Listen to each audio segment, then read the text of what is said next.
அன்பான மக்களே, நம்மளோட மகாநதி சீரியலில் வந்து என்னங்க இது பயங்கரமாக போயிட்டுருக்கு.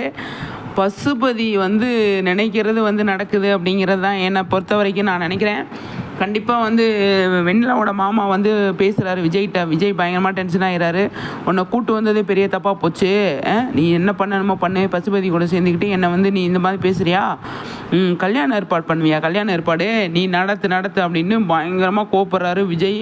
அவர் வந்து நாங்கள் சூசைட் பண்ணிக்கிறோம் அப்படின்னு மிரட்டுறாரு.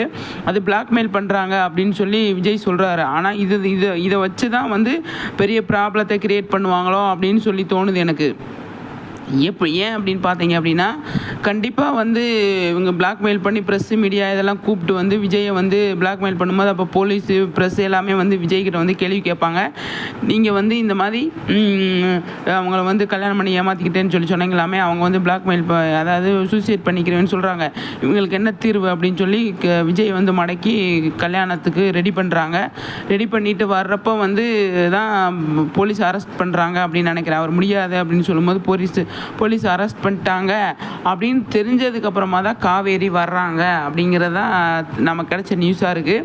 ஆனால் விஜய் வந்து பயங்கரமாக கோவப்படுறது வந்து அவருக்கு மைனஸாக தான் இருக்கும் போகுது அப்படிங்கிறது வந்து நமக்கு தெரியுது. ஏன் அப்படின்னா, அவர் வந்து இவங்க இந்த மாதிரியெல்லாம் பேசுகிறாங்களே அப்படின்னு பயங்கர கோவம் தானே படுறாரு. காவேரி விஜய் வந்துட்டு எங்கள் 2 பேர்த்தையும் பிரிக்க பார்க்குறேன் அப்படின்னு பசுபதி வந்து இந்த மாதிரி எல்லாத்தையும் பண்ணி விடுறாரு. இந்த பசுபதியை வந்து நம்ம என்ன பண்ணுறது அப்படின்னு அவர் மேலே பயங்கர கோவத்தில் இருக்கிறாரு விஜய். அதனால் வந்து விஜயோட அதாவது காவேரியோட வெண்ணிலாவோட மாமா பேசும்போது கூட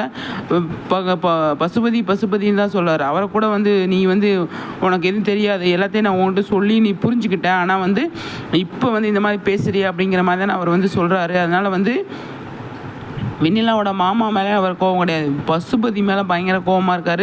பசுபதியை பார்த்தாரு விஜய். அதுக்கு அப்போ பயங்கரமாக இருக்குங்க. அவ்வளோ தெருக்கி விடுற மாதிரி ஃபைட் இருக்குது அப்படின்னு நான் நினைக்கிறேன்.